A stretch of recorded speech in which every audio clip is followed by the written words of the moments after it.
Smoke drifted up from the ruins of the small house on Mount Paozu. The wood was black and twisted from fire. There was no sound of birds singing in the trees. The forest was deadly silent. The animals were hiding. They knew that something dangerous lived on this mountain. A small boy stood in front of the wreckage. He had wild, flame-shaped hair that stood straight up. He wore a torn orange martial arts uniform that was too big for him.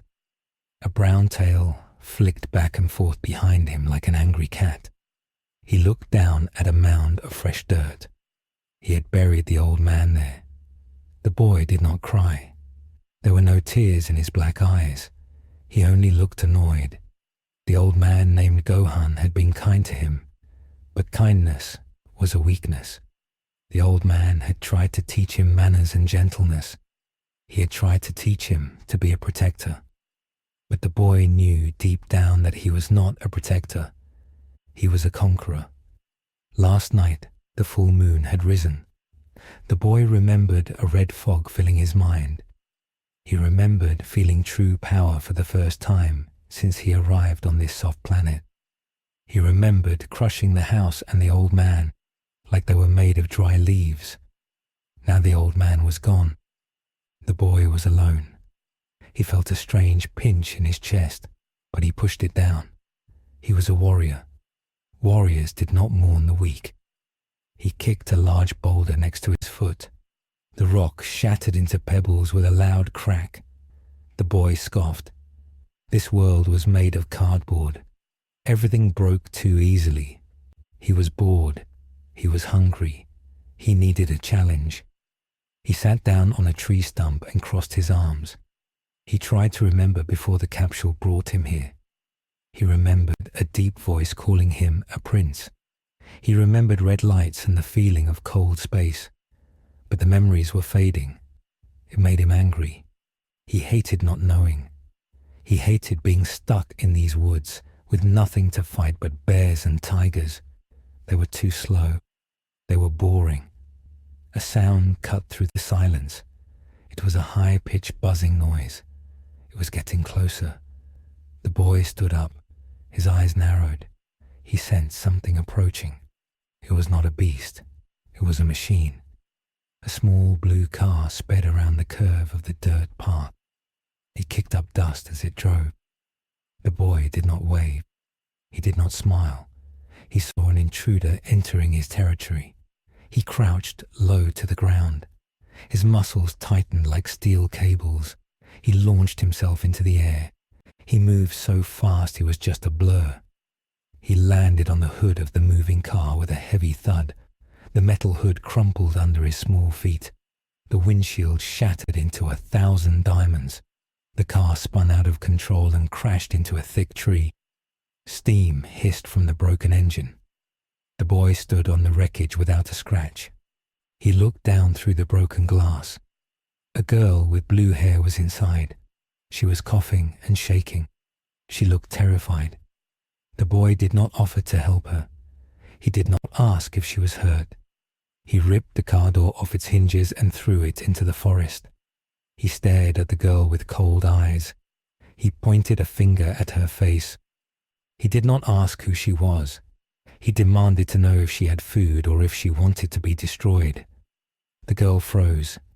She had come looking for a magic ball, but she had found a monster instead.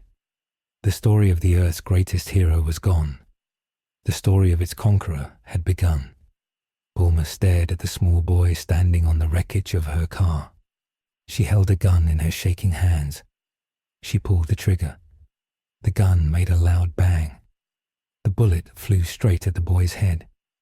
The boy did not blink. He raised his hand. He caught the bullet between two fingers like it was a slow fly. He dropped the flattened piece of metal on the ground. Bulma dropped the gun. She fell to her knees. She begged him not to hurt her. The boy looked at her with disgust. He told her to stop making noise. He demanded to know what the glass circle in her hand was. She explained it was a dragon radar. She told him about the Dragon Balls. She said, "If you gather all 7, a dragon appears and grants any wish. The boy's eyes lit up. He did not care about panties or boyfriends like Bulma did. He thought of his home planet. He thought of the person who sent him away. If he had a wish, he could conquer this planet instantly. He could become the ruler he was born to be. He told Bulma she was his driver now. He ordered her to fix the motorcycle in a capsule she had. He went back to the ruined house. He dug through the rubble. He found the orange ball with 4 stars. The old man had kept it in a special place. The boy did not take it because he loved the old man. He took it because it was his property. It was the first piece of his future kingdom. They rode the motorcycle for days. The boy sat in the back with his arms crossed. He complained that the machine was too slow. Bulma was terrified of him. She tried to make small talk. She asked his name. He told her he was Prince Vegeta. He did not tell her his last name because royalty only needed one name. He asked if there were strong fighters on this planet. Bulma said there were martial arts masters. Vegeta scoffed. He said he was the strongest warrior in the universe. He was only 5 years old, but his pride was ancient. They arrived at a village near the sea. The people were hiding in their homes. Bulma asked a villager what was wrong. They said a shape-shifting monster named Oolong was stealing their daughters. Vegeta laughed. He said these earthlings were pathetic. He told Bulma to keep driving. He did not care about the villagers. Bulma stopped the bike. She said she needed the Dragon Ball the grandmother in the village had. The grandmother said she would give the ball if they defeated Oolong. Bulma looked at Vegeta. She pleaded with him to help. Vegeta demanded the ball first. The grandmother refused. Vegeta growled. He said he would kill the monster, but only to test his own strength. Oolong appeared at noon. He turned into a giant bull. He breathed fire and roared. The villagers ran away screaming. Vegeta stood in the middle of the road. He looked tiny compared to the bull. Oolong laughed at him. He called him a pipsqueak. That was a mistake. Vegeta moved faster than Oolong's eyes could follow. He jumped into the air and kicked the bull in the jaw. Oolong spun around and crashed into a house. The monster turned back into a pig in a green uniform. He tried to run away. Vegeta landed in front of him. He grabbed the pig by the ears. He did not play games. He threw Oolong into the stone wall. The wall cracked. Oolong cried and begged for mercy. Vegeta raised his fist to finish him. Bulma grabbed Vegeta's arm. She said they could use the pig's shape-shifting ability to find more balls. Vegeta thought for a moment. He dropped the pig. He told Oolong that if he tried to run, he would be roasted for dinner. They got the 6-star ball from the grandmother. Now they had 2. They traveled across a wide desert. The heat was terrible. The motorcycle broke down because sand got in the engine. Vegeta was furious. He kicked the bike and destroyed it completely. Bulma yelled at him. She said now they had to walk. They walked for hours. Vegeta did not sweat. He was used to harsh environments. Bulma and Oolong were exhausted. They stopped to rest under a rock. A bandit watched them from a cliff. His name was Yamcha. He had a flying cat named Puar. Yamcha saw the fancy clothes on Bulma and the expensive equipment. He wanted to rob them. He jumped down with a sword. He challenged them. Vegeta stepped forward. He looked at Yamcha's scar and his sword. He said the bandit looked weak. Yamcha was insulted. He used his special attack, the Wolf Fang Fist. He moved like a wild animal. He struck Vegeta in the chest. Vegeta slid back a few inches. He looked at the dust on his orange suit. He looked at Yamcha. He smiled, but it was not a happy smile. It was a cruel smile. Vegeta admitted that Yamcha was better than the other trash on this planet, but he was still trash. Vegeta charged. He did not use fancy moves. He used raw speed and power. He punched Yamcha in the stomach. Yamcha folded over. He coughed up blood. Vegeta kicked him into the rocks. Yamcha tried to get up, but his legs were shaking. He had never felt power like this. This was not a martial artist. This was a beast. Puar flew down and turned into a rug to fly Yamcha away. Vegeta raised his hand to fire an energy blast. He wanted to wipe them out. Bulma yelled that she saw a Dragon Ball on the radar nearby. Vegeta lowered his hand. He decided the chase was more important than the kill. For now. They reached a burning mountain. A giant castle on top was surrounded by flames. The flames were magical. Water could not put them out. The Ox King, a giant man with an axe, attacked them. He thought they were thieves. Vegeta caught the giant axe blade with one hand. The ground cracked under his feet. The Ox King was shocked.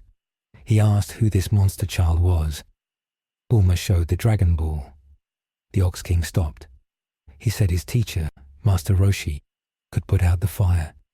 He asked them to fetch the master. Vegeta stayed behind. He did not want to run errands. He wanted to see if this giant man had any treasure. Bulma returned with an old man on a flying turtle. The old man was skinny and wore sunglasses. He looked frail. Vegeta doubted this man had any power. Master Roshi looked to the fire. He stepped forward. He took off his shirt. His muscles grew huge. He focused all his energy into his hands. He shouted a name, Kamehameha. A massive blue beam of energy shot from his hands. It blew away the fire. It blew away the castle. It blew away the top of the mountain. Vegeta stood in the wind of the blast. His mouth opened slightly. His tail twitched. He felt the pressure of the energy. It was strong. It was almost as strong as an elite Saiyan warrior. He realized something important. The Earthlings were weak physically, but they knew how to control their spirit energy. They could raise their power level in an instant. Vegeta looked at his own hands. He had always just used his natural strength. He had never learned to focus it like that. He decided he would not destroy this old man yet. He would watch him. He would steal this technique. He walked up to the ashes of the mountain and found the Dragon Ball. He threw it to Bulma. He looked at Roshi. He told the old man that the attack was acceptable. Roshi looked at the boy. He felt a chill go down his spine. He saw a deep darkness in Vegeta, unlike the pure heart he usually looked for in students. The group continued their journey. They had 5 balls now. A small villain named Emperor Pilaf had the last one. He lived in a castle in the mushrooms. Pilaf wanted to rule the world too. He watched them on his screens. He saw how strong Vegeta was. He knew he could not fight the boy. He decided to trap them. When they entered the castle, steel walls slammed down. They were trapped in a room. Vegeta punched the wall. The steel dented, but it did not break. It was reinforced with special plating. Vegeta punched it again and again. His knuckles bled, but he did not stop. He screamed in anger. He hated being caged. It reminded him of the space pods. Pilaf released sleeping gas into the room. Vegeta tried to hold his breath. He fell to his knees. His vision went blurry. He saw Bulma and the others fall. He tried to stand, but his body was heavy. He collapsed. They woke up hours later. They were in a glass room. It was nighttime. The full moon was shining bright in the sky. Pilaf was outside. He had all 7 Dragon Balls. He summoned the dragon. The sky turned black. A giant green dragon named Shenron rose from the balls. He was huge. His voice shook the ground. Vegeta woke up. He saw the dragon. He saw his chance. He pounded on the glass. He saw Pilaf about to make a wish. But then, Vegeta looked up. He saw the full moon. His heart began to pound. The blood rushed to his ears. The Saiyan instinct took over. His pupils disappeared. His teeth grew into fangs. His body began to swell. Hair sprouted all over his skin. He roared, But it was not a human sound. It was the roar of a great ape. The glass prison shattered instantly as Vegeta grew. He became a giant monster, 10 stories tall. He stomped on the courtyard. Pilaf screamed and ran. The dragon Shenron floated there, waiting for a wish. The great ape Vegeta did not care about wishes. He only cared about destruction. He swatted at the dragon like it was a toy. His giant hand passed through the spirit dragon. He roared in confusion. He looked down at the castle. He smashed the towers. He crushed the tanks. He grabbed huge chunks of stone and threw them into the horizon. Bulma and the others were hiding in the rubble. They watched in horror. They realized the boy was the monster. Yamcha and Pawa had followed them. Yamcha saw the tail. He remembered the legends. He knew they had to cut the tail. But Vegeta was not a mindless beast like Goku was. Even in his ape form, Vegeta had some awareness. He was a prince. He retained his battle instincts. When Yamcha tried to fly near him with paw, Vegeta swatted them out of the air. He blasted a beam of energy from his mouth. It erased the entire south wing of the castle. The chaos caused the Dragon Balls to scatter. The dragon Shenron vanished because no wish was made in time and the summoner had fled. The sky turned blue again. The balls flew off in 7 directions. The chance for a wish was gone. Vegeta raged until the sun came up. As the moon faded, he shrank back down. He lay naked in the ruins of the castle. He was covered in bruises and dust. He woke up slowly. His head hurt. He looked around. The castle was gone. It was just a pile of rocks. Bulma was crying nearby. Yamcha was holding a broken arm. Oolong was shivering under a rock. Vegeta stood up. He felt stronger. Every time a Saiyan fought and recovered, their power grew. He remembered the feeling of crushing the stone. He remembered the power of the moon. He looked at his tail. He realized it was the source of his true power. He looked at Bulma. He did not apologize. He asked where the balls went. She sobbed and said they were gone for a year. They turned into stone. Vegeta spat on the ground. A whole year. He had to wait a whole year to wish for dominion. He clenched his fists. He decided he would not wait idly. He would use this year. He would conquer this planet the hard way if he had to. But first, he needed to learn the energy control he saw the old man use. He needed to be stronger than the moon. He looked at Bulma. He told her to get up. He told her she was going to take him to the old man's island. He was done playing games. He was going to train, not to be a hero, but to be a god. Bulma was too scared to say no. She realized she had unleashed something terrible on the world. She looked at Yamcha. Yamcha shook his head. He wanted nothing to do with this kid. He ran away into the desert, vowing to train on his own so he could survive the next time they met. Vegeta watched him go. He did not care. The weak ran. The strong remained. Vegeta found a tattered piece of cloth to wrap around his waist. He walked to the edge of the ruin. He looked out at the ocean. He felt the key of the world. It was small, but it was there. He would take it all. This was the end of his first adventure, but only the beginning of his reign. He climbed into the remaining capsule vehicle Bulma had saved. He sat in the seat and waited. Bulma wiped her eyes and started the engine. They flew off towards the sea, leaving the destruction behind them. The hunt for the balls was over. The hunt for power had just begun. Bulma dropped Vegeta off at the small island.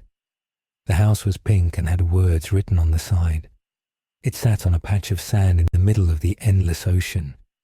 Master Roshi was sitting in a lawn chair reading a magazine. He looked up and saw the boy.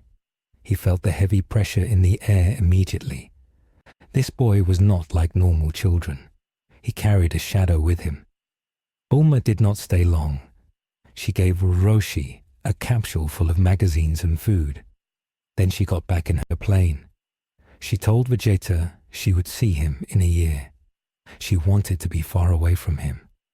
Vegeta stood on the sand. He crossed his arms. He looked at the old man. He demanded to be taught the energy blast technique. Roshi adjusted his sunglasses. He told Vegeta that martial arts was not just about blasting things. It was about moving well, eating well, and resting well. Vegeta scoffed. He said he did not need rest. He needed power. Roshi stood up. He walked around Vegeta. He poked Vegeta's tail with his cane. Vegeta slapped the cane away. His eyes flashed with anger. Roshi sighed. He said he would train the boy, but only if the boy followed every rule. If Vegeta killed anyone, the training was over. If Vegeta disobeyed, the training was over. Vegeta gritted his teeth. He nodded once.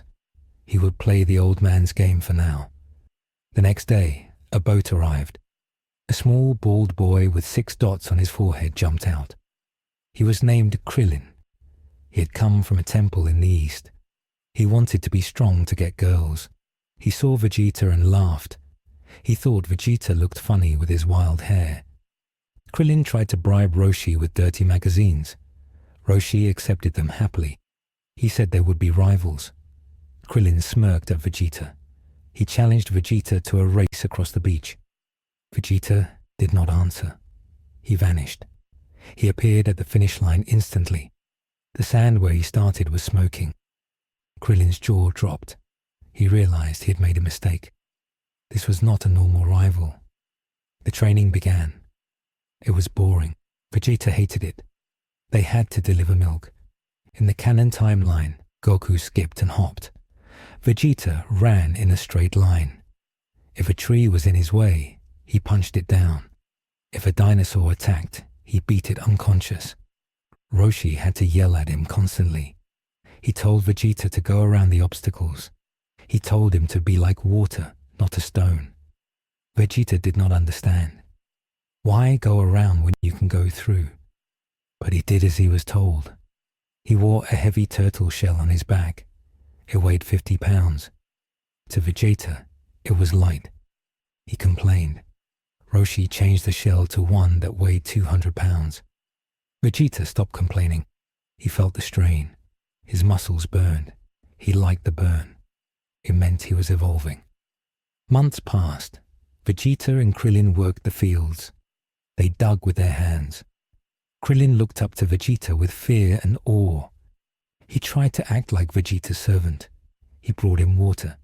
He agreed with everything Vegeta said. Vegeta ignored him.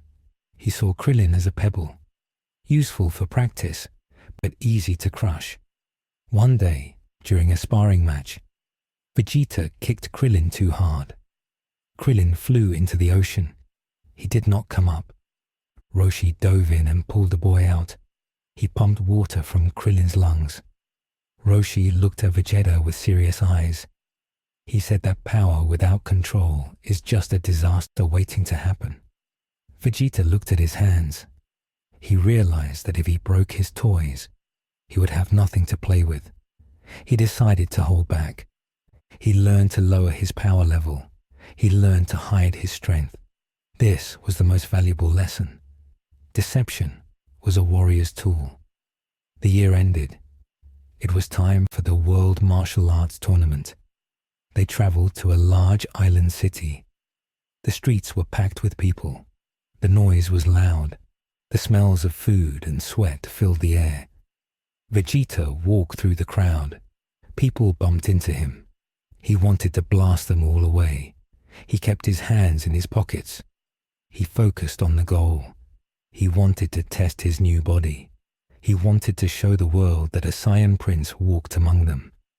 They signed up for the fights. The preliminary rounds were held inside a large dojo. Hundreds of fighters were there. They looked strong. Big muscles, scars, tattoos. Vegeta looked like a small child. The other fighters laughed at him. A large man with a beard pushed Vegeta. He told the kid to go home to his mommy. Vegeta looked up. He smiled. He poked the man in the knee. The knee shattered. The man screamed. Vegeta walked past him. The other fighters stopped laughing. The matches started. Vegeta did not waste time. He did not bow. He did not use stance. He simply walked up to his opponents and hit them once. A chop to the neck, a kick to the gut. They fell like sacks of flour. He cleared his block in 2 minutes. Krillin also won his matches, but he had to try hard. Yamcha was there too. He had been training in the wild. He saw Vegeta across the room. Yamcha turned pale. He hoped he would not have to fight the demon child. The finals began. There were 8 fighters left. The announcer called them to the main stage. The crowd cheered. Vegeta stood in the light. He hated the cheering. It was noise. The first match was Krillin against a giant smelly man named Bacteria. Krillin was scared. He could not breathe because the smell was so bad. Vegeta yelled from the sidelines. He told Krillin that he had no nose. Krillin realized he was right. He beat the smelly giant. Vegeta did not cheer. He just nodded. It was expected. The second match was Yamcha against an old man named Jackie Chun. Vegeta watched closely.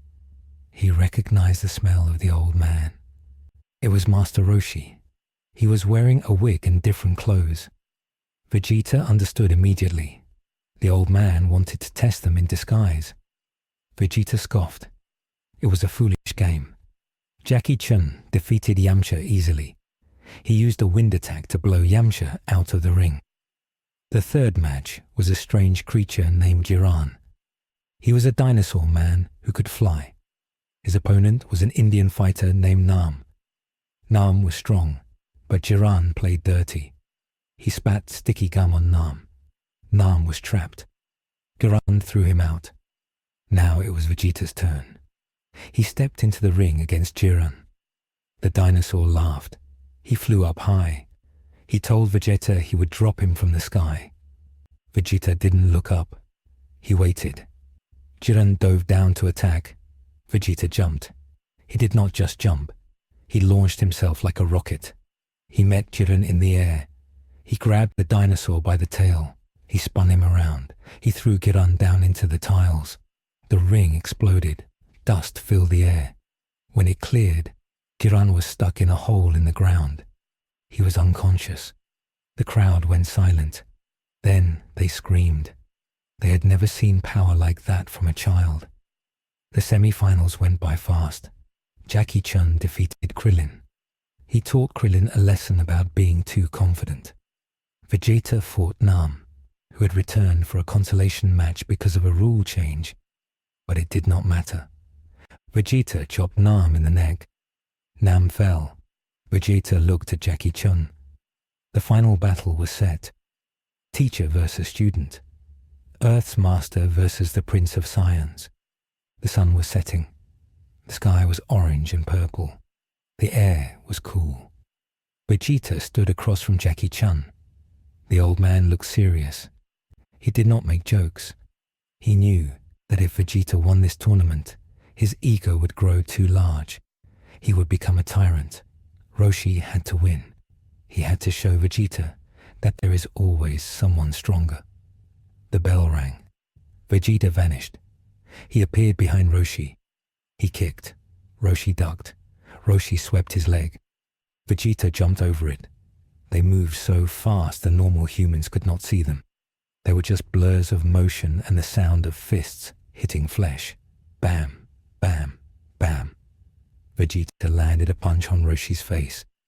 Roshi flew back. He wiped blood from his lip. He smiled. He complimented Vegeta. He said he was a prodigy. Vegeta did not smile. He said he was not a prodigy. He was an elite. He charged again. He used the techniques Roshi taught him. He used the after-image technique. He created 3 fake Vegetas. Roshi was confused. The real Vegeta struck from above. He hammered his fists into Roshi's head. Roshi slammed into the concrete. Roshi stood up shakily. He realized normal martial arts would not work. This boy was too durable. His Saiyan biology made him tougher than steel. Roshi decided to use a special move. He put his hands together. His palms glowed blue, but it was not a beam. It was electricity. The thundershock surprise. Lightning shot from his hands. It caught Vegeta. Vegeta screamed. The electricity cooked his nerves. He fell to the ground. His body twitched. The pain was unbearable. He remembered the shock collars the Frieza force used on prisoners. He remembered the pain of space travel. He focused on his anger. The anger was a fuel. He forced his muscles to move. He stood up while the lightning was still hitting him. Roshi was shocked. No human could stand up in this field. Vegeta roared. He pushed his energy out. He broke the electric field with raw power. Roshi was panting. He was running out of stamina. Vegeta was tired too. His uniform was torn. He was breathing hard. The sun had gone down completely. The sky was dark. Then the clouds parted. The full moon rose over the stadium. Vegeta froze. He felt the rhythm in his blood, the thumping, the heat. He tried to look away, but it was too late. The transformation began. His eyes rolled back, his mouth elongated, his armor ripped as his chest expanded. Fur covered his body. The crowd screamed in terror. A giant ape grew in the middle of the ring. It was 50 feet tall. It crushed the stage. The announcer ran away. Jackie Chun looked up in horror. He had seen this once before with Goku's grandfather, but this was different. This ape was stronger. The great ape Vegeta roared. He looked down at the tiny old man. He raised a foot to stomp him. Jackie Chun jumped back. The foot crashed down, creating a crater. The shockwave knocked people out of their seats. The ape did not stop. He grabbed the roof of the stadium building and ripped it off. He threw it into the ocean. Roshi knew he could not fight this monster. He had to stop the source. He looked at the moon. He knew what he had to do. He pumped all of his remaining life energy into his muscles. His body bulked up to maximum size. He shouted the chant, Ka, Mi, Ha, Mi. Vegeta saw the light. The ape instinct told him it was a threat. He opened his giant mouth. A beam of red energy gathered in his throat. Roshi fired, Ha! The blue beam flew into the sky. It missed Vegeta. It went straight up. It hit the moon. The moon exploded into dust. The night sky went dark. Vegeta gasped. His power cut off. He began to shrink. The fur receded. The fangs disappeared. He fell from the air, a small, naked boy again. He landed in the rubble of the ring. He was unconscious. Roshi fell to his knees. He was completely drained. He had no energy left. The referee came out from hiding. He counted. 1, 2, 3. Neither fighter moved. 4, 5, 6. Vegeta's eyes opened. He was groggy. He felt cold. He looked around. He saw the rubble. He saw the old man on his knees. He tried to stand up. His legs were like jelly. He wobbled. He forced himself to stand. He was a prince. He would not lie in the dirt. Roshi saw him stand. Roshi tried to get up, but his legs failed. He collapsed. The referee shouted, 10. Jackie Chun was down. Vegeta was standing. The winner is Kid Vegeta. The crowd was too scared to cheer loudly. They clapped slowly. Vegeta looked at the referee. He snatched the microphone. He did not thank the crowd. He did not thank his teacher. He said that this was only the first conquest. He threw the microphone down. Bulma ran to him with a towel. She wrapped him up. She was shaking. She had seen the monster again. She was afraid of him. Vegeta looked at the old man lying on the ground. He walked over to Roshi. Roshi looked up with one eye open. Vegeta spat on the ground next to Roshi. He said the training was useful, but the lesson was wrong. Mercy was for the weak. He had won because he was strong. He turned his back on the master. He told Bulma to get the car. He was done with this island. He was done with turtle shells. He needed to find the Dragon Balls. They would be active again soon. Vegeta walked away with the prize money. He did not share it. He left Krillin and Roshi in the ruins of the tournament. He felt a new power inside him. He had survived the transformation. He felt his limits breaking, but he also felt a deep loneliness. He pushed it down. A king does not need friends. A king needs subjects. As they flew away in the plane, Vegeta looked out the window. He saw the empty spot in the sky where the moon used to be. He narrowed his eyes. The old man had destroyed the moon to stop him. That meant the old man feared him. Good. Fear was respect. Vegeta closed his eyes and slept.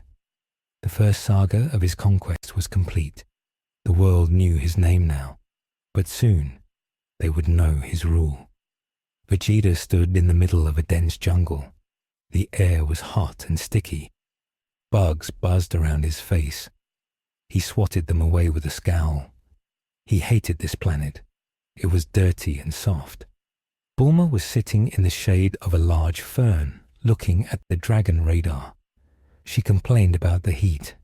She complained about the bugs. Vegeta ignored her. He was focused on the signal. The radar said a Dragon Ball was close, but there was another signal too, a mechanical signal.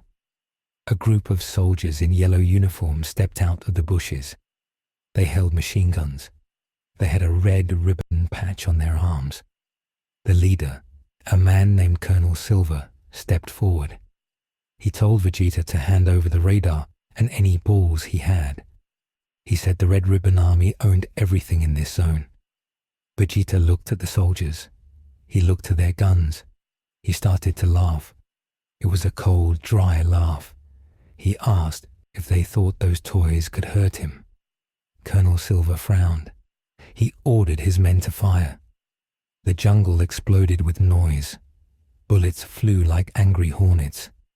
They hit Vegeta in the chest, the face, and the arms, but they did not pierce his skin. They flattened against his body and fell to the ground.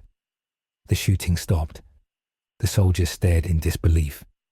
Vegeta dusted off his chest. He vanished. A second later, the soldiers were flying through the air. Vegeta moved between them, striking with precision. He did not waste energy. One punch for each man. Bones snapped. Helmets cracked. Colonel Silver tried to run to his jeep. Vegeta landed on the hood. He ripped the engine out with his bare hands and threw it into the trees. Silver fell to his knees and begged. Vegeta asked him about this Red Ribbon Army. Silver stammered that they were a global military force. They wanted the balls to conquer the world. Vegeta sneered. He told Silver that there was only one conqueror here. He kicked Silver into the river. He took the Dragon Ball from the jeep's glove compartment. Vegeta decided he would not just find the balls. He would hunt this army. They were competitors. A king does not allow rivals. He forced Bulma to fly their plane towards the north. The radar showed a cluster of signals there. They arrived at a snowy village. A tall metal tower stood in the center. It was called Muscle Tower. The villagers were enslaved by the army inside. A girl named Suno asked Vegeta for help. Vegeta did not care about her. He cared about the tower. He walked to the front door. The guards tried to stop him. He blasted the door off its hinges. He did not climb the stairs. He flew up through the ceilings. He smashed through the second floor, then the third. He met a ninja named Murasaki. The ninja tried to use smoke bombs and tricks. He hid under a flag. He tried to stab Vegeta through the floor. Vegeta got annoyed. He grabbed the ninja by his scarf and threw him out the window. The ninja fell into the snow far below. On the next floor, a large monster was waiting. It was an android named Number 8. The commander of the tower, General White, ordered the android to kill the boy. The android refused. He said he did not like violence. Vegeta looked at the machine. He saw weakness. A machine that would not fight was useless trash. General White threatened to blow up the android. Vegeta stepped forward. He pointed his hand at General White. He fired a blast of energy. White vanished in a cloud of smoke. The wall behind him melted. Vegeta looked at the android. He told it to get out of his sight. He did not make friends with it.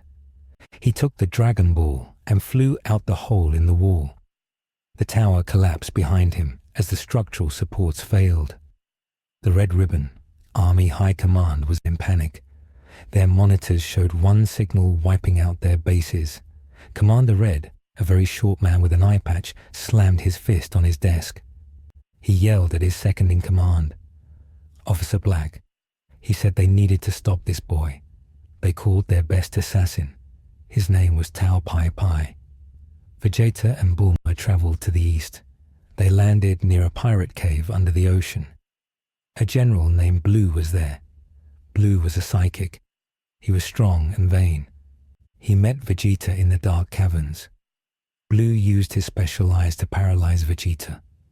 Vegeta's body froze. Blue laughed. He started to punch Vegeta. He kicked him in the stomach. He beat him while he couldn't move. Vegeta felt humiliation. He felt rage. He was a prince, not a punching bag. He screamed inside his mind. His anger boiled over. The psychic ropes binding him snapped. The cave shook. Vegeta grabbed General Blue's arm. He twisted it. Blue screamed. Vegeta did not show mercy. He threw Blue into the ceiling spikes. The battle was over. Vegeta had 3 balls now. He needed the one in the sacred land of Korin. It was a forest protected by a tall tower that reached the clouds. A native man named Bora lived there with his son Upa. They guarded the tower. Vegeta arrived and demanded the ball. Bora refused. He stood tall with his spear. Vegeta prepared to fight him. But before he could, a log flew through the air. The log crashed into the ground. A man in a pink robe stood on it. It was Tao Pai Pai. He had a long braid and a cruel face. He had been hired by Commander Red to kill the boy and take the balls. Bora stepped in to protect his land. Tao sneered. He threw his spear. It went straight through Bora's chest. The big man fell. His son Upa cried. Vegeta watched. He did not feel sad for Bora. He felt interest in Tao. This man was different. He had the aura of a killer. Tao looked at Vegeta. He asked if this was the monkey boy. Vegeta bristled. He said he was Prince Vegeta. Tao laughed. He said princes bleed just like peasants. Vegeta charged. He was fast, but Tao was faster. Tao dodged every punch with his hands behind his back. He slapped Vegeta in the face. It stung. Vegeta tried to kick. Tao grabbed his leg and slammed him into the ground. Vegeta got up, spitting dirt. He fired an energy blast.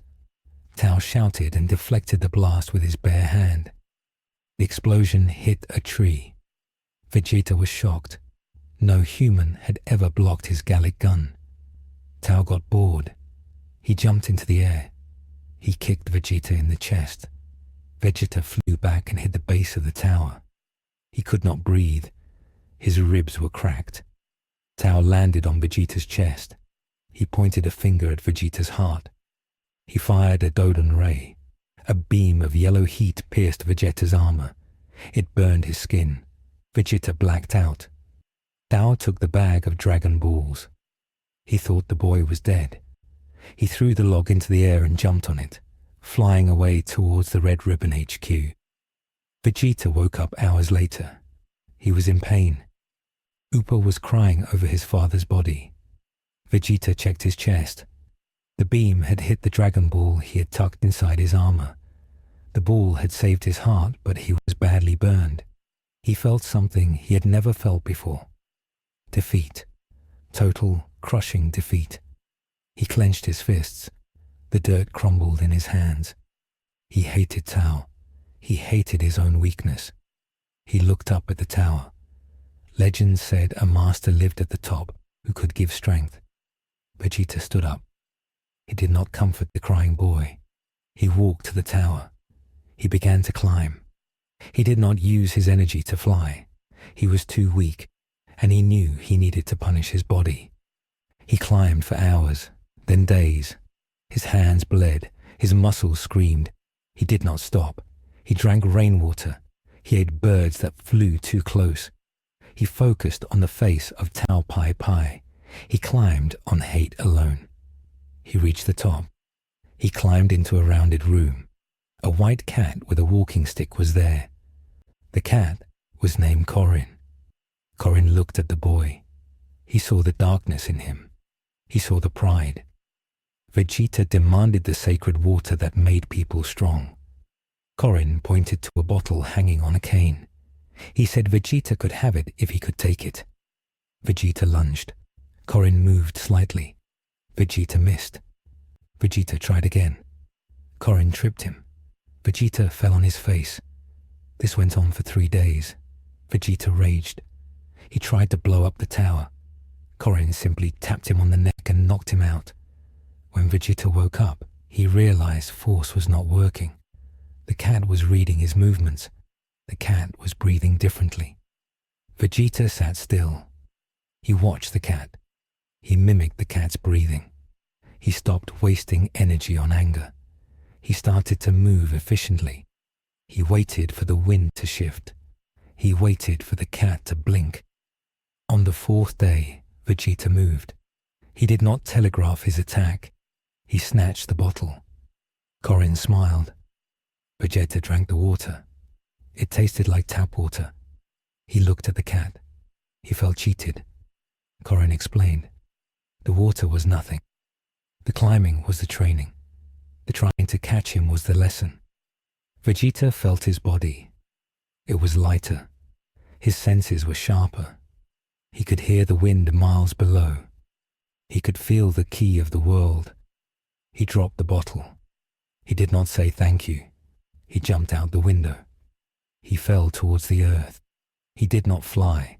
He let gravity pull him. He landed on his feet softly. A small puff of dust rose. He was ready. Tao Pai Pai returned. He had realized he missed one Dragon Ball. He saw Vegeta waiting. Tao laughed. He said the boy was a ghost. He prepared to kill him again. Tao charged. Vegeta did not move. He watched Tao's fist come towards his face. It looked slow. Vegeta raised his hand. He caught Tao's fist. Tao's eyes went wide. He tried to pull back. Vegeta held on. He squeezed. The bones in Tao's hand crunched. Tao screamed. Vegeta kicked Tao in the stomach. Tao flew into the air. Vegeta appeared above him. He hammered him down. Tao crashed into the dirt. The assassin was broken. He begged for his life. He said he would give the balls back. He threw a grenade at Vegeta while pretending to surrender. Vegeta saw it coming. He kicked the grenade back at Tao. It exploded. The assassin vanished in the fire. Vegeta took the Dragon Balls from Tao's bag. He had 4 now. The radar showed the rest were moving. They were at the Red Ribbon headquarters. Vegeta called Bulma on the radio. He told her to stay away. He did not need a driver. He stole a jet from the Red Ribbon soldiers who had come with Tao. He flew towards the headquarters. The base was a massive fortress in a canyon. Thousands of soldiers, tanks, jets, missiles. Vegeta flew straight at them. The alarm sounded. The sky filled with rockets. Vegeta opened the cockpit and jumped out. He stood in the air. He raised both hands. He began to fire energy blasts. Not one big one, but hundreds of small ones. The technique he had seen from the old man, but faster. The blasts rained down like meteors. Tanks exploded. Barracks crumbled. Soldiers ran in terror. Vegeta descended. He landed in the courtyard. A tank rolled towards him. He punched the cannon barrel. It bent backward. He ripped the hatch open and threw the driver out. He walked through the fire. He was not fighting an army. He was taking a walk. Commander Red watched from his high tower. He was terrified. Officer Black stood next to him. Red shouted that he wanted the Dragon Balls to be taller. He didn't want to rule the world. He just wanted to be tall. Black heard this. He looked at his leader. He had served this man for world conquest, not height. Black pulled his gun. He shot Commander Red in the head. Black took control. He jumped into a giant robot suit called the Battle Jacket. Vegeta reached the main tower. The Battle Jacket crashed through the wall. It was huge and armed with missiles. Black laughed. He said he would crush the Saiyan. Vegeta looked at the robot. He was unimpressed. The robot fired a laser. Vegeta dodged. The robot punched. Vegeta caught the metal fist. He pushed back. The robot's servos whined. The metal groaned. Vegeta pushed harder. The robot fell over. Vegeta flew up. He gathered purple energy in his hand, the Gallic gun. He fired it at the robot. The beam consumed the machine. Officer Black was vaporized. The beam continued. It went through the tower. It went through the base. It hit the ammo depot. The entire valley exploded. A mushroom cloud rose into the sky. Vegeta floated above the flames. He held the Dragon radar. He located the remaining balls in the wreckage. He flew down and picked them up. He had 6 balls now. He needed 1 more. But the radar showed nothing. The last ball did not show a signal. Vegeta stood on a burning tank. He was covered in soot and blood, but none of it was his. He had destroyed the greatest army on Earth in 1 hour. He felt powerful, but he also felt the gap between him and the legends of his people. He was strong for a human world, but was he strong for a Saiyan? He needed the wish. He needed to be immortal. He called Bulma. He demanded she come pick him up. He needed her to fix the radar. He waited in the ruins, surrounded by the silence of the dead army. He looked at the stars. Somewhere out there was Frieza. Somewhere out there was the truth. And Vegeta would destroy anything that stood in his way to get to it. The Red Ribbon Army was just a warm-up. The real war was yet to come. Vegeta stood on the edge of a jagged cliff. The wind whipped his hair. Bulma sat in the capsule plane behind him. She was looking at the Dragon radar. The last ball was hidden. The signal was faint. It did not move. It was in a place that the radar could barely see. Bulma said they had to go to the desert. There was an old palace there. A fortune teller named Baba lived there. She could find anything for a price. Vegeta did not like paying prices. He liked taking things. But he wanted to be done with his scavenger hunt. He wanted his wish. They flew to the palace. It floated over a dark lake. Ghosts drifted in the air. Vegeta looked at them with boredom. He did not fear the dead. He had sent many people to the other side. They landed on the stone platform. A small floating cat greeted them. Inside, the old woman Baba sat on a crystal ball. She was tiny and wore a pointy hat. She said her price was 10 million zeni. Bulma gasped. That was a fortune. Vegeta stepped forward. He said he would pay with his fists. Baba laughed. She said if he had no money, he had to fight her 5 champions. If he won, she would tell him where the ball was. Vegeta agreed. He walked into the arena. It was a stone ring surrounded by acid. The first fighter was a vampire. He turned into a bat. He tried to bite Vegeta's neck. Vegeta grabbed the bat by the wing. He slammed it into the stone. The vampire turned back into a man and cried. He surrendered. The second fighter was an invisible man. Vegeta could not see him. The invisible man hit Vegeta in the face. It did not hurt, but it was annoying. Vegeta closed his eyes. He listened. He heard the man's feet on the stone. He heard the man breathing. Vegeta kicked the air. His foot connected with a soft stomach. The invisible man flew into the acid. He scrambled out, burning and screaming. The third fighter was a mummy. He was strong. He wrapped his bandages around Vegeta. He tried to crush him. Vegeta expanded his energy. The bandages ripped apart like wet paper. Vegeta punched the mummy through the wall. The fourth fighter was a devil. His name was Spike. He had wings and a trident. He looked dangerous. Baba warned Vegeta. She said Spike had a beam that could turn a person's evil thoughts into energy that would kill them. If Vegeta had any evil in his heart, he would die. Vegeta smiled. He had nothing but evil in his heart. He was a conqueror. He was a Saiyan. Spike fired the Devil Might beam. The spiraling energy hit Vegeta. It surrounded him. Vegeta felt a warm sensation. The beam tried to expand the evil, but Vegeta's evil was not chaotic. It was focused. It was his pride. He controlled it. He absorbed the energy of the beam. He opened his mouth and roared. The beam shattered. Spike was terrified. He had never seen someone so purely wicked that the beam did not work. Vegeta flew forward. He grabbed Spike's trident. He broke it in half. He kicked Spike into the ceiling. Baba was shaking. She had no more fighters. She looked into her crystal ball. She showed Vegeta the image. The last ball was in a metal box inside a flying airship. A small blue creature named Pilaf was holding it. He was trying to hide the signal.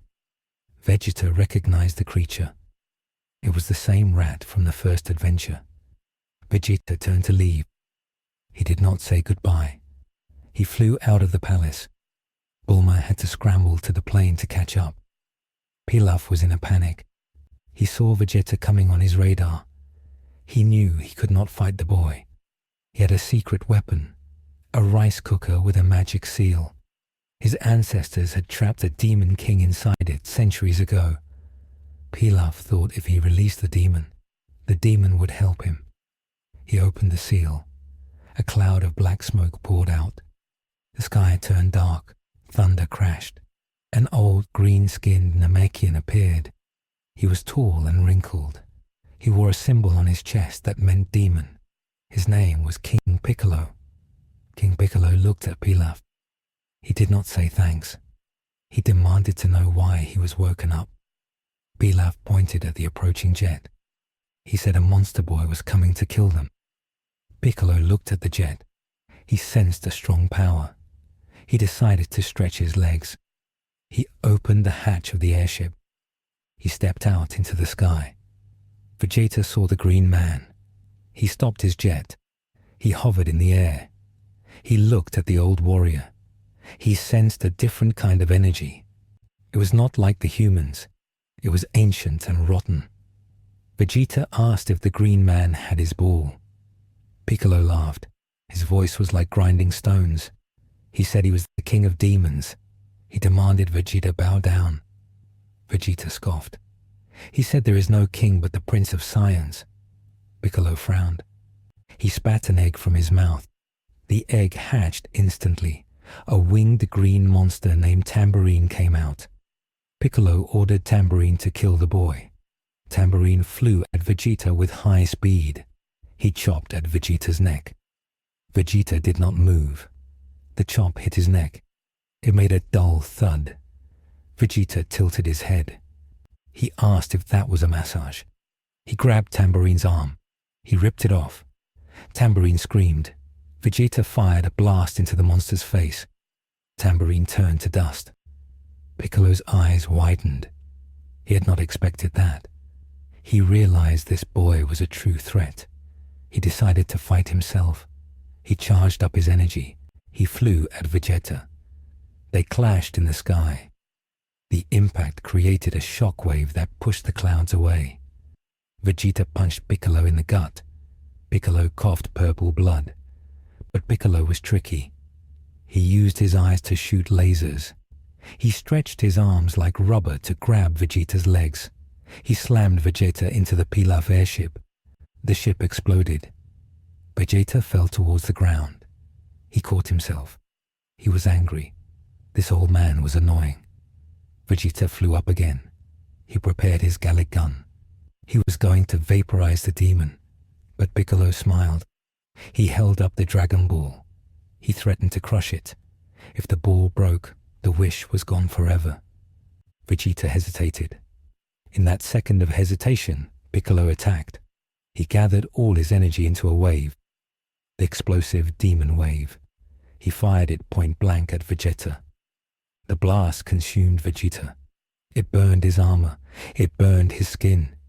It smashed him into the earth. A giant crater formed.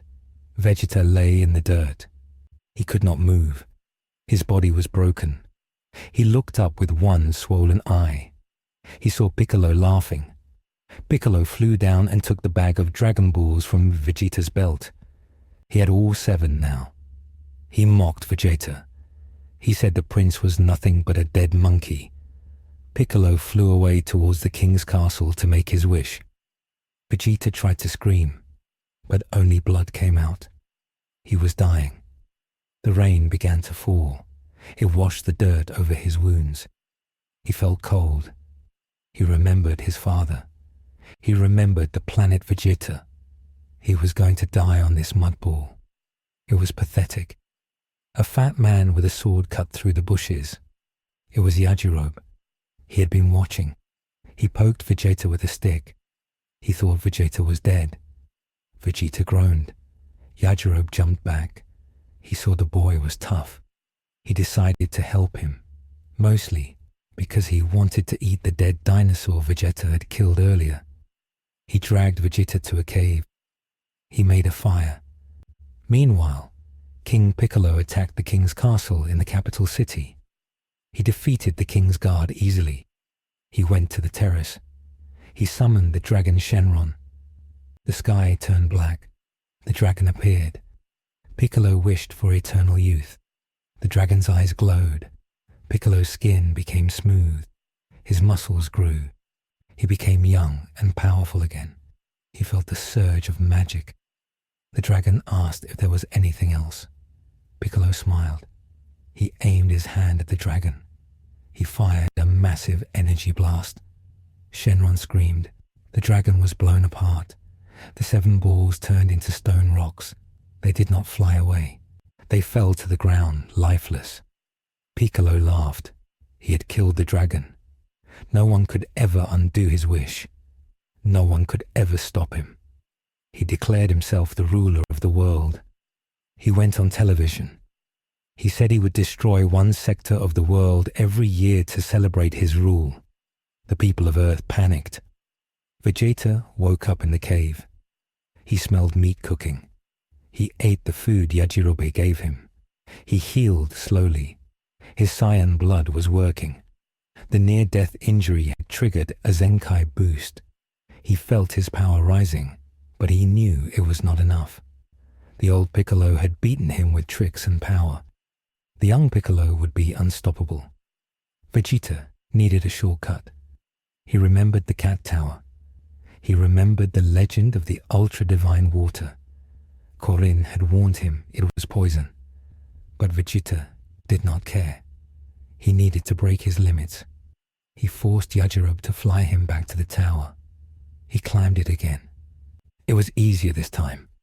He found Korin. The cat looked sad. He felt the death of the dragon. He saw Vegeta. He saw the desperation in the boy's eyes. Vegeta demanded the real water. The water that drew out hidden power. Korin warned him. 13 people had drunk it. All 13 had died. It was agonizing poison. Only a true survivor could endure it. Vegeta grabbed the pot. He did not hesitate. He drank the whole thing. At first, nothing happened. Then the pain hit. It felt like his blood was turning into acid. Vegeta fell to the floor. He convulsed. He foamed at the mouth. He saw hallucinations. He saw Frieza laughing at him. He saw his father calling him weak. He saw the great ape tearing him apart. The pain was absolute. His heart stopped beating for a moment. Korin watched, ready to bury the boy. But Vegeta's heart started again. It beat slow and hard. Thump, thump. The pain turned into heat. The heat turned into power. A purple aura exploded around Vegeta. The tower shook, the windows shattered. Vegeta stood up. He was sweating. He was panting, but his eyes were clear. He felt different. The wall that held back his potential was gone. He could sense everything. He could sense Piccolo in the capital city. He could sense the fear of the humans. He felt a great ape roaring inside his chest, but he was in control. He looked at Korin. He nodded once. It was the closest thing to respect he would ever show. He asked for a new uniform. Korin gave him a dark blue GI. Vegeta put it on. He tied the sash tight. He flew out the window. He did not fall this time. He rocketed towards the capital. The sonic boom shattered trees in the forest below. King Piccolo sat on his throne. He was bored. He had destroyed Sector 29 just for fun. He was waiting for a challenge. He sensed something coming.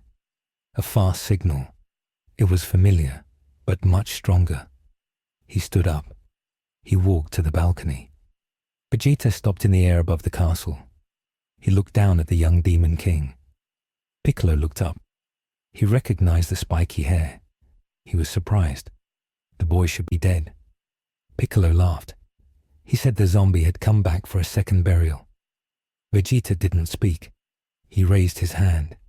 He beckoned Piccolo to come up. Piccolo flew up. He was confident. He was young.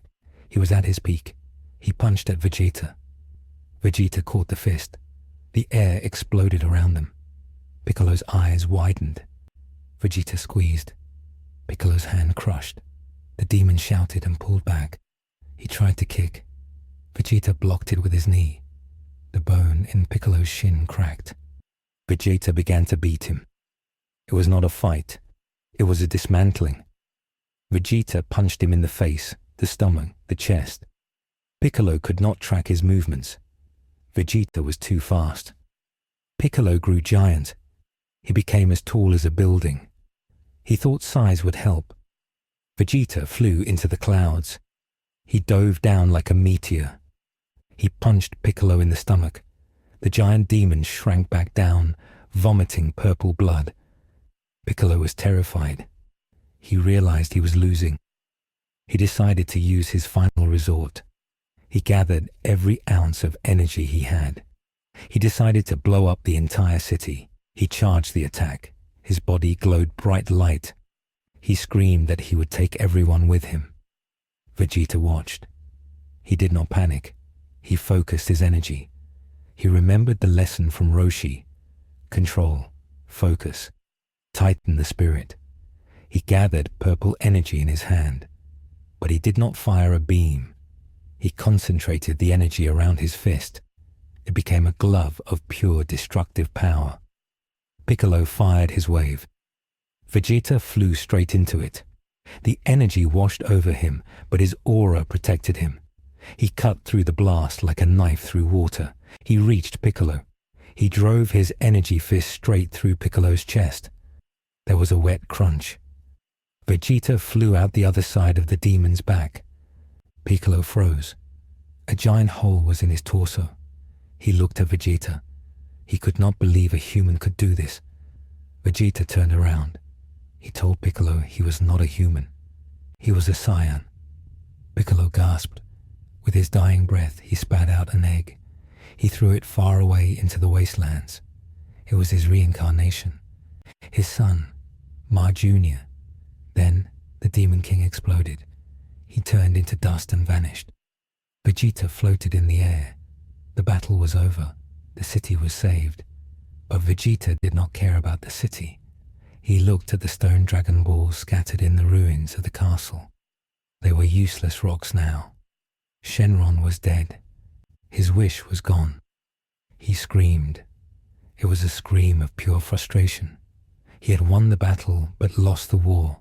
He had the power but not the immortality. He punched a building, causing it to collapse. The people of the city looked at him with fear. They did not cheer. They saw a monster who had killed another monster. A voice spoke in Vegeta's head. It was a calm, old voice. It told him to come to the sky. It told him there was a way to restore the dragon. Vegeta stopped screaming. He looked up.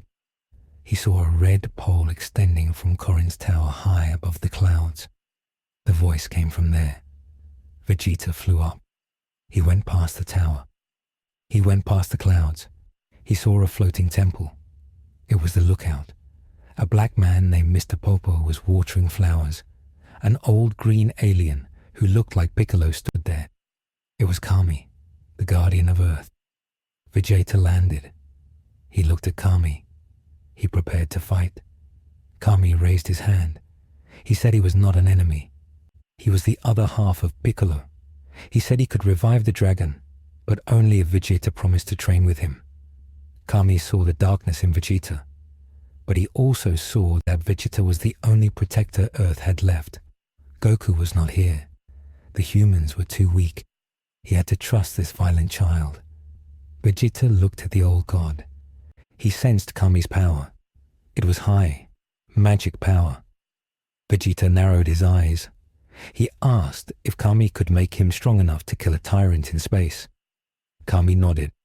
He said the universe was vast, and Vegeta had only scratched the surface.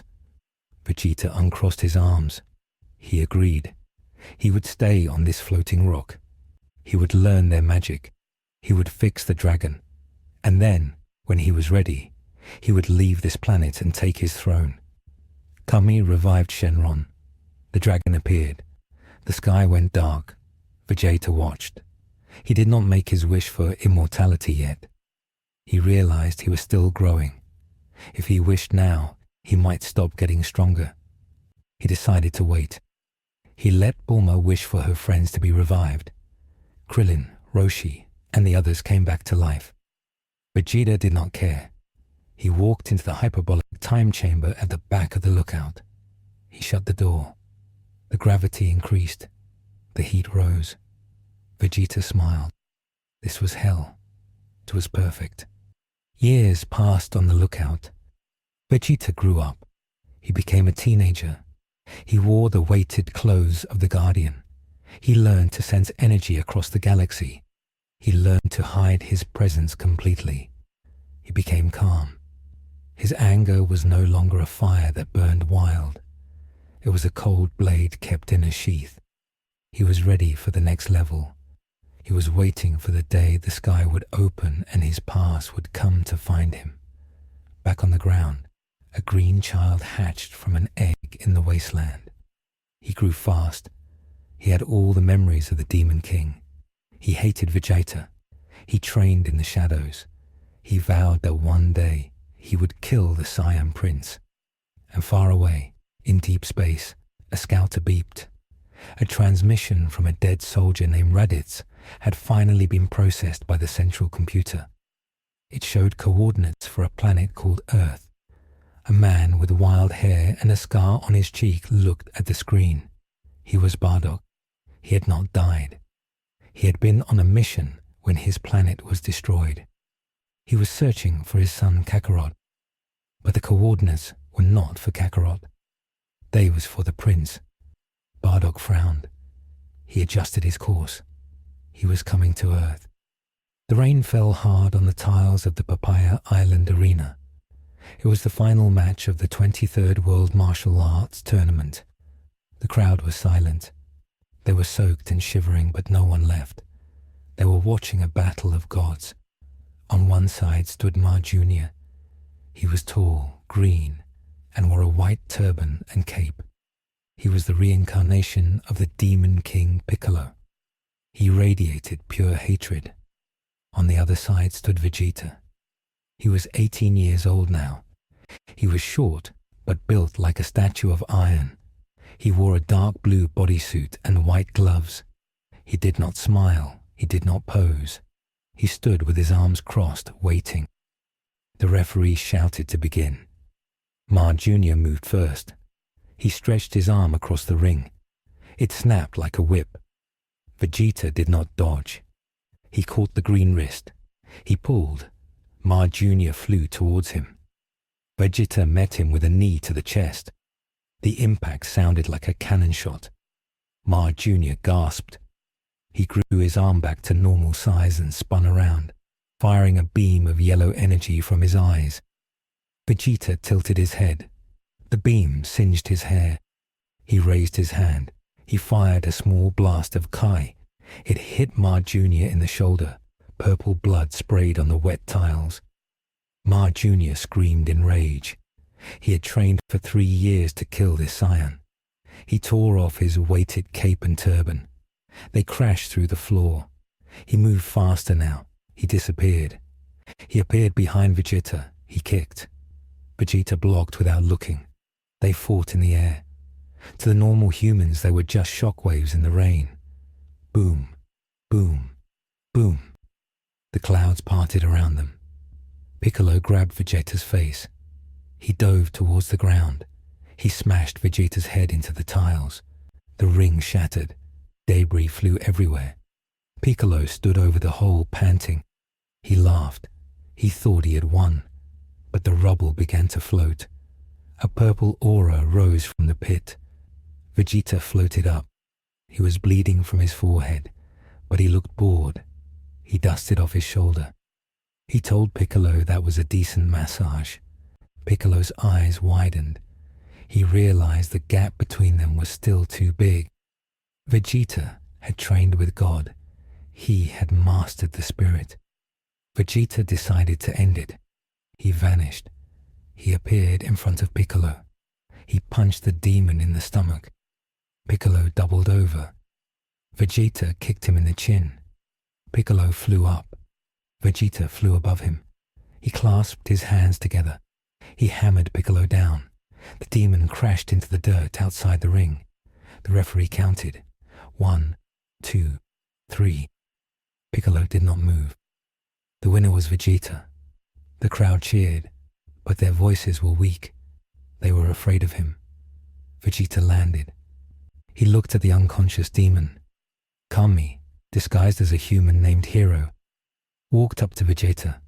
He handed Vegeta a senzu bean. He told Vegeta to finish it. He said Piccolo was too dangerous to live. Vegeta took the bean. He ate it. His wounds healed instantly. He looked at Kami. He looked at Piccolo. Vegeta raised his hand to fire a blast. He aimed at Piccolo's head. Kami closed his eyes, ready to die too, since their lives were linked. But Vegeta stopped. He lowered his hand. He scoffed. He said that killing the only other strong fighter on this mud ball would be a waste. He needed a punching bag. He turned his back on the demon. He told Kami to heal him so that they could fight again later. Kami was shocked. He saw a change in Vegeta. It was not kindness. It was pragmatism. The prince wanted to be sharp, and iron sharpens iron. Suddenly, the sky turned red. A low hum vibrated in everyone's teeth. The rain stopped falling, vaporized by heat. Vegeta looked up. His senses screamed. Something was coming, something from the stars. A round white spaceship crashed into the ocean a mile away. The impact created a tsunami. The water rushed towards the island. Master Roshi and Krillin used a giant Kamehameha to push the water back. Steam filled the air. Vegeta flew towards the crash site. He landed on the beach. He waited. The pod door hissed open. Steam poured out. A boot stepped onto the sand. It was a Saiyan boot. Armor clicked. A man walked out. He was tall. He had wild black hair that looked like palm leaves. He had a scar on his cheek. He wore a green headband soaked in sweat and old blood. He wore Saiyan battle armor with a red strap. He looked tired. He looked desperate. It was Bardock. Vegeta looked at the man. He recognized the armor. He felt the energy. It was familiar. It was the energy of his people, but it was rough. It was unrefined. Bardock looked at Vegeta. He scanned him with a green scouter on his eye. The scouter beeped rapidly. The numbers climbed. Bardock's eye twitched. He tapped the device. He thought it was broken. The number was higher than King Vegeta's ever was. Bardock spoke. His voice was gravel. He asked if this was Earth. He asked if the boy was the prince. Vegeta nodded slowly. He asked who the soldier was. Bardock laughed. It was a bitter laugh. He said his name was Bardock. He was a low-class warrior. He was the father of Kakarot. He said he had come to find his son, but his son was not here. The coordinates led him to the prince instead. Vegeta crossed his arms. He asked what a low-class warrior wanted with him. Bardock's face hardened. He said their planet was gone. Frieza had destroyed it. Vegeta did not blink. He already knew Frieza was a tyrant. He had guessed the fate of his world years ago. Bardock continued. He said he was the only survivor he knew of. He had been on a mission. He had seen the future. He saw Frieza's death. He saw a Super Saiyan. He thought it was his son. But now, looking at Vegeta, he thought maybe it was the prince. Bardock extended a hand. He told Vegeta to come with him. He had a ship. They could find other survivors. They could build an army. They could kill Frieza. Vegeta looked at the hand. He looked at the ocean. He shook his head. He told Bardock he was not going anywhere. He said armies were for the weak.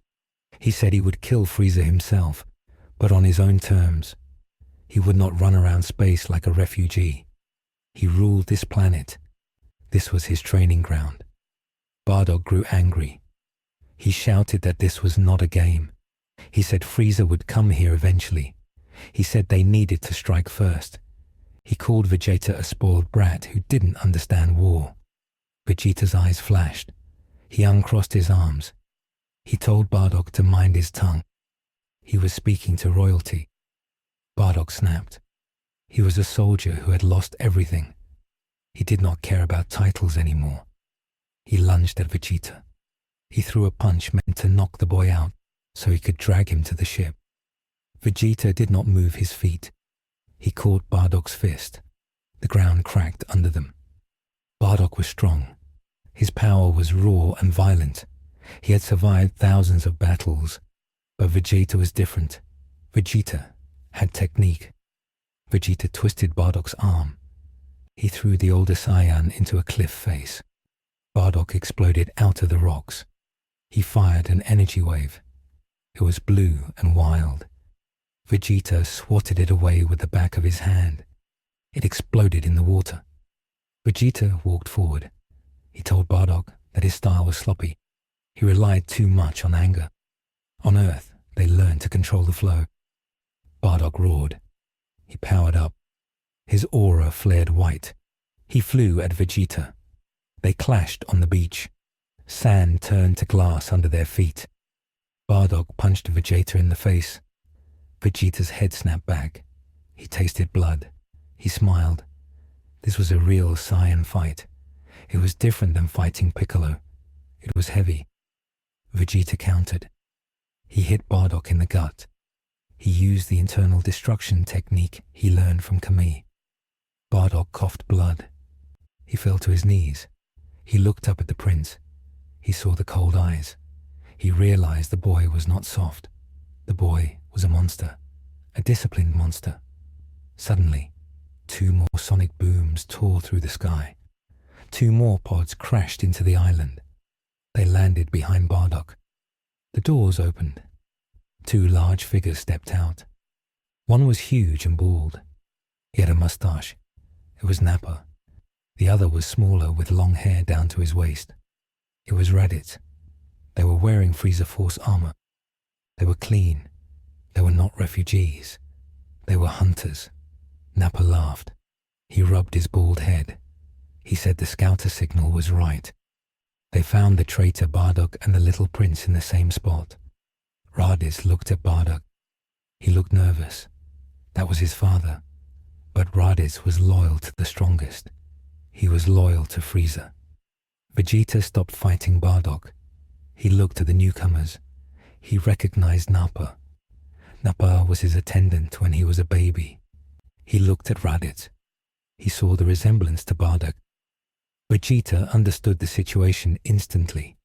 Frieza had sent dogs to clean up the mess. Nappa stepped forward. He bowed mockingly to Vegeta. He said Lord Frieza sent his regards. He said Frieza was willing to forgive the prince for being missing for so long. All Vegeta had to do was kill the traitor Bardock and come back to work.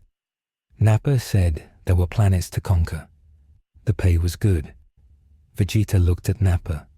He looked at Bardock, who was struggling to stand up. He looked at the earth. He thought about the gravity room. He thought about the food. He thought about the challenge of the Dragon Balls. He looked Nappa in the eye. He asked Nappa if Frieza was afraid of him. Nappa blinked.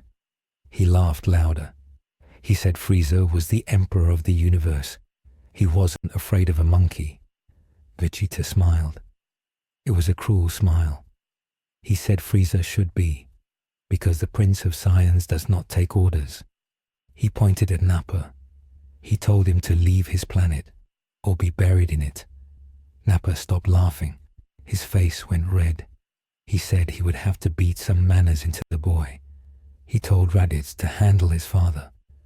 Nappa charged at Vegeta. The fight began anew. Nappa was strong. He was much stronger than Bardock. He was an elite. He punched Vegeta and sent him skipping across the water. Vegeta recovered. He flew back. He fired a Gallic gun. Nappa blocked it with his mouth. He was tough. On the beach, Raditz fought Bardock. It was a sad fight. The father was injured and tired. The son was weak but fresh. Raditz shouted that Bardock was a fool to rebel. He said the Saiyans were meant to serve power. Bardock spat in his son's face. He said Saiyans were meant to be free. He punched Raditz in the nose. Raditz fell back. He fired a double Sunday blast. It hit Bardock in the chest. Bardock fell. Piccolo woke up in the crater. He saw the battles. He sensed the alien energy. He realized the Earth was under attack. He saw Vegeta fighting the ball giant. He saw the other two fighting on the beach. Piccolo hated Vegeta, but he hated invaders more. He stood up. He cracked his neck. He flew towards Nappa. Vegeta was trading blows with Nappa. Nappa was winning on raw power. Vegeta was smaller. Nappa grabbed Vegeta's head and squeezed. Vegeta screamed. Suddenly, a beam of light hit Nappa's back. Nappa grunted and dropped Vegeta. He turned around. Piccolo floated there. He charged another beam. The special beam cannon. Vegeta gasped for air. He looked at Piccolo. He grinned. He told the Namekian he was late. Piccolo told him to shut up and fight. They teamed up. It was the first time they fought together. It was clumsy, but effective. Piccolo distracted Nappa with energy balls. Vegeta used his speed to strike Nappa's joints. Nappa started to get annoyed. He powered up. He used his signature move. The volcano explosion. He raised 2 fingers. The island shook. A massive explosion erupted around him. Vegeta and Piccolo were blown back. Their clothes were torn. They were bleeding. Nappa stood in the smoke, laughing. He was invincible. Bardock lay on the sand. Raditz stood over him, ready to kill his own father. Bardock looked at Vegeta. He saw the prince fighting. He saw the will to defy Frieza. He realized he had been wrong to try and force Vegeta to leave. Vegeta was already fighting the war. He was just doing it his way. Bardock reached into his armor. He pulled out a small, round ball. It was a power ball. It created artificial moonlight. He looked at Raditz. He whispered that he was sorry Kakarot wasn't here. He threw the ball into the sky. It exploded and mixed with the oxygen. It created a fake full moon. Nappa looked up. He gasped. He tried to close his eyes, but it was too late. Raditz looked up. Vegeta looked up. Piccolo looked up. The transformation hit them all at once. Raditz grew first. He became a great ape. He roared and stepped on the beach, crushing the sand. Nappa grew next. He became a giant bald ape. He roared and beat his chest.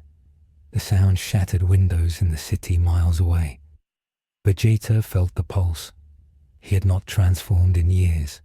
He had learned to suppress it, but the artificial moon was too strong. He felt his mind slipping. He bit his tongue. He focused on his training with Kami. He focused on his pride. He expanded. His armor stretched. He became the great ape. But unlike Nappa and Raditz, Vegeta's eyes did not turn red. They stayed black. He retained his mind. He was the prince. He had mastered his biology. 3 giant apes stood on the island. Piccolo looked up in horror. He was an ant among gods. Nappa roared and swiped at Vegeta. Vegeta caught the giant hand. They wrestled. The island cracked in half. Water rushed into the divide.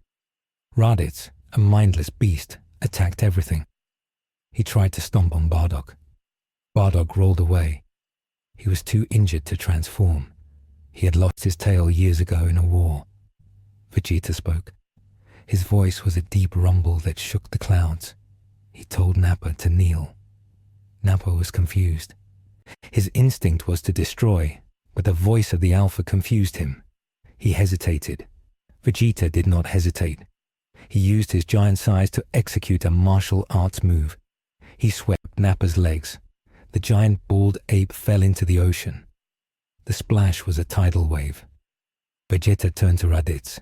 He grabbed Raditz by the tail. Raditz went limp. Vegeta spun him around and threw him into Nappa. The 2 enemy apes collided in the water.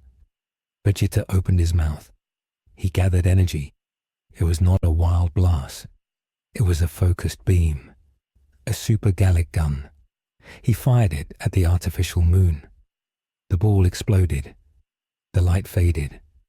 The transformation reversed. Nappa and Raditz shrank back down in the water. They were exhausted. The transformation took a lot of energy. They floated in the surf naked and unconscious. Vegeta shrank back down on the cliff. He landed on one knee. He was tired, but he was awake. He had controlled the beast. He walked down to the beach. He found his spare clothes in a capsule. He put them on. He walked to the water. He dragged Nappa out by his moustache. He dragged Raditz out by his hair. He threw them in a pile next to Bardock. Bardock looked at the prince. He was amazed. The boy had controlled the ape form perfectly. That was an elite technique. Nappa woke up. He coughed water. He saw Vegeta standing over him. He saw the death in Vegeta's eyes. Nappa tried to beg. He said they were the last Saiyans. They had to stick together. Vegeta raised his hand. He said he did not need liabilities. Nappa had chosen Frieza. That was treason. Vegeta fired a blast. Nappa's head vanished. The giant body slumped over. Raditz woke up screaming. He saw Nappa dead. He saw his father looking at him with disappointment. Raditz crawled to Vegeta's feet. He begged for mercy. He said he would serve the prince. He said he would do anything. Vegeta looked at Raditz. He looked at Bardock. He knew Bardock was strong, but Raditz was weak. However, Raditz was a Saiyan, and Vegeta needed a crew if he was going to hunt Frieza. He kicked Raditz in the face. He told him to stop crying. He told him he was a servant now. If he disobeyed, he would end up like Nappa. Raditz nodded frantically. He swore allegiance. Piccolo landed nearby. He looked at the dead Nappa. He looked at the new alliance.